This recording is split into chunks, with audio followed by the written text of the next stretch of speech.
नागपूर जिल्ह्यातील बहुतांश तलाठी कार्यालय हे भाड्याच्या घरात आहेत. याकडे प्रशासनाचे दुर्लक्ष असल्याचं दिसून येत होते. शासनाला लाखो रुपयांचा महसूल गोळा करून देणारे कार्यालय म्हणून तलाठी कार्यालय मोलाची मदत करीत असते. मात्र या तलाठी कार्यालयाची दैनावस्था झालेली आहे.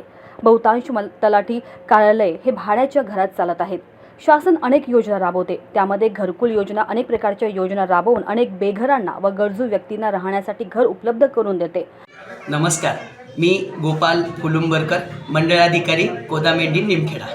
आज आरोली हे आमच्या तहसील कार्यालय मौदामधील मोठं गाव आहे आणि या मोठ्या गावचं तलाठी ऑफिस छोटं होतं आणि तेच म्हणजे सर्व गावकऱ्यांच्या सहकार्यामुळे ही मोठी रूम मिळाली आणि या मोठ्या रूममुळे आता कसं जनता जरी इथे आले तर त्यांना बसायला वेळ मिळेल आणि त्यांची कामं पटापट झाली पाहिजे. आणि त्याचबरोबर इथे लांजेवार मॅडम आहेत. लांजेवार मॅडमही खूप छान प्रकारे लोकांचं सहकार्य करतात आणि कामही छान प्रकारे करतात.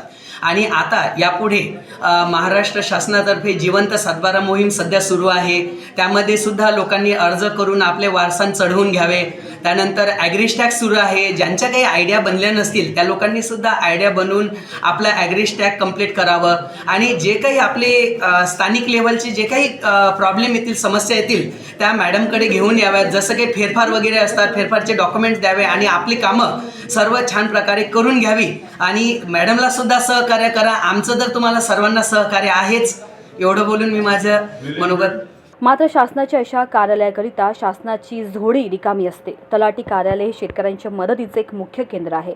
या कार्यालयाद्वारे शेतकऱ्यांना 7/12, गाव नमुना 8, उत्पन्नाचे दाखले, जमिनीचे मोजमाप तसेच दुष्काळ, अतिवृष्टीने बाधित झालेल्या शेताची, घरांची नोंद घेऊन त्यांचे नुकसान शासनापर्यंत पोहोचवण्याचा प्रथम कर्तव्य हे तलाठीच करतात. असे एक ना एक अनेक कामे हे तलाठी कार्यालयामार्फत केले जातात. पण त्या मानाने या कार्यालयामध्ये सोयी सुविधांचा अभाव दिसून येतो. शासनातर्फे या कार्यालयाचा कधीच विचारच केला जात नाही. शासनाजवळ प्रत्येक गावात स्वतःचे भूखंड आहेत. या कार्यालयातर्फे कितीतरी महसूल गोळा केला जातो, तरी या भूखंडावर तलाठी कार्यालय बनवण्याचा प्रयत्न केले जात नाही. काही लोक शासकीय जागेवर अतिक्रमण करून पक्के घर बांधून घेतात. शासनाजवळ जागा व पैसा असताना हे कार्यालय बांधण्याची मानसिकता नसणे ही शोकांतिकाच म्हणावी लागेल असे वाटते. फक्त एकच टेबल आणि एकच खुर्ची असल्यामुळे शेतकऱ्यांच्या नेहमी कामे पडणारा तलाठी कार्यालय शासनाच्या दुर्लक्षामुळे भकास स्वरूपात आढळतो. अनेक तलाठी कार्यालय एक टेबल, एक खुर्ची, एक अलमारी असे दिसून येते. तिथे येणाऱ्या शेतकऱ्यांना बसण्यासाठीही खुर्ची मिळत नाही. हा प्रकार लक्षात येताच ग्राम महसूल अधिकारी लांजेवार यांनी ग्रामपंचायतकडे स्वतंत्र खोलीची मागणी केली व अरोली येथील सरपंच व सदस्यांच्या प्रयत्नांनी लांजेवार ग्राम महसूल अधिकारी यांच्या मागणीला यश मिळाले. अनिल भगत, मंडळ अधिकारी, लालना मंडळ, तहसील कार्यालय मौदा. आज 1 मे महाराष्ट्र दिनी सगळ्या महाराष्ट्रातील नागरिकांना मी महाराष्ट्र दिनाच्या शुभेच्छा देतो. आज महाराष्ट्र दिन निमित्ताने मौजा अरोली येथील तलाठी कार्यालयासाठी ग्रामपंचायतीच्या वतीने नवीन रूम उपलब्ध करून दिली. त्यानिमित्ताने आज तलाठी कार्यालय नवीन रूममध्ये स्थलांतरित करण्यात आलं आणि माननीय सरपंच मॅडम रोशनीताई फुरे यांच्या हस्ते आणि माजी अध्यक्ष जिल्हा परिषदचे सदानंद निमकर साहेब यांच्या उपस्थितीत या तलाठी कार्यालयाचं विधिवत उद्घाटन करण्यात आलं. त्याबद्दल मी अरोली ग्रामवासियांचे अभिनंदन करतो आणि ग्रामपंचायतचे आभार मानतो, जेणेकरून अरोली ग्रामवासियांसाठी सोयीची रूम उपलब्ध करून दिली. जुनं तलाठी कार्यालय लहान जागेत होतं आणि आता हे प्रशस्त रूम करण्यात आली, म्हणजे लोकांना उन्हातान्हात बाहेर ताटकळत बसायची गरज नाही. आतमध्ये बसू शकतात आणि तलाठी कार्यालयात आपले कामं करून घेऊ शकतात. आणि या निमित्तानं मी उपस्थित जनतेला आणि सांगू इच्छितो की आता जिवंत सातबारा मोहीम महाराष्ट्रात सुरू आहे आणि प्रत्येक गावात चावडी वाचन झालेलं आहे. मयत खातेदारांची यादी तयार करण्यात आलेली आहे. तरी जे त्यांचे कायदेशीर वारस असतील त्यांनी संबंधित आपल्या खातेदाराचे मृत्यू दाखले, प्रतिज्ञालेख आणि अर्ज आणि वारसदारांचे नावे आणि त्यांचे रहिवासी पत्ते पुरावे सहित कागदपत्र संबंधित तलाठी कार्यालयात सादर करावे, जेणेकरून तलाठी यांना फेरफार नोंदवता येईल, मंडळ अधिकारी यांना त्याच्यावर निर्णय घेता येईल आणि नोटीसचा कालावधी, नमुना 9च्या नोटीसचा कालावधी संपल्यानंतर मंडळ अधिकारी यांना त्याच्यावर निर्णय घेता येईल आणि तो 7/12 दुरुस्त होऊन कायदेशीर वारसांची नावे 7/12 मध्ये दर्ज करण्यात येतील. कारण कोणतंही काही अनुदान असेल किंवा शासकीय योजना असेल तर 7/12वर हयात असलेल्या लोकांचे नाव असणे आवश्यक आहे. त्याच्यामुळे मी सगळ्या नागरिकांना याद्वारे आवाहन करतो की त्यांनी या योजनेचा लाभ घ्यावा आणि ही निरंतर करणारी प्रक्रिया आहे. आणि दुसरी गोष्ट म्हणजे ॲग्रिस्टॅक योजना जे खातेदार शेतकरी आहेत त्यांना कृषी विभागाकडून शासनाकडून ॲग्रिस्टॅक नंबर मिळणार आहे. जसा आधार नंबर जसा नागरिकांना भारतातला मिळाला तसा महाराष्ट्र शेतकऱ्यांसाठी हे ॲग्रिस्टॅक नंबर आहे. म्हणजे कोणती शासकीय योजना शेती आधारित जी योजना आहे त्यासाठी ॲग्रिस्टॅक नंबर हा अनिवार्य आहे. सातबाऱ्यात एक नाव असेल किंवा 4 नावं असेल तर सगळ्यांना आवश्यक आहे.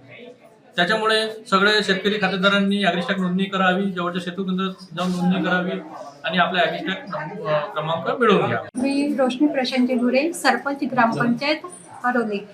माझ्याकडून समस्त ग्रामवासियांना महाराष्ट्र दिनाच्या आणि कामगार दिनाच्या खूप खूप शुभेच्छा देते.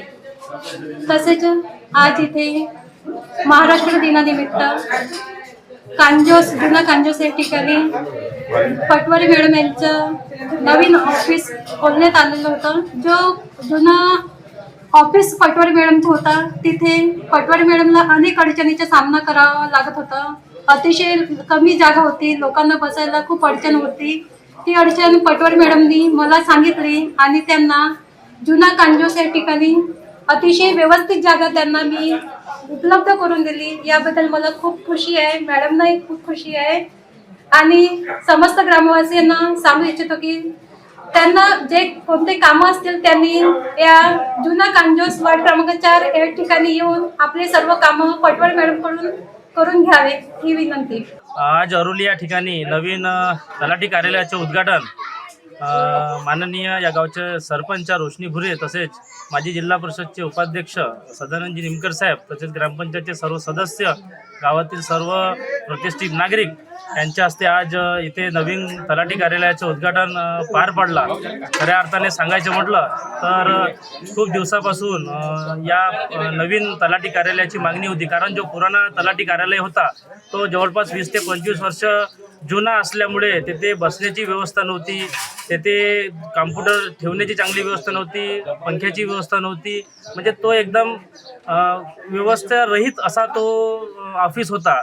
आणि आज जे आम्हाला पटवारी मॅडम मिळाल्यात, लांजेवार मॅडम, त्या ॲक्टिव्ह आहेत. त्यांची मागणी होती की नवीन तलाठी कार्यालय आपण ग्रामपंचायतच्या माध्यमातून एक चांगली रूम आपण उपलब्ध करून द्या अशी त्यांची मागणी होती.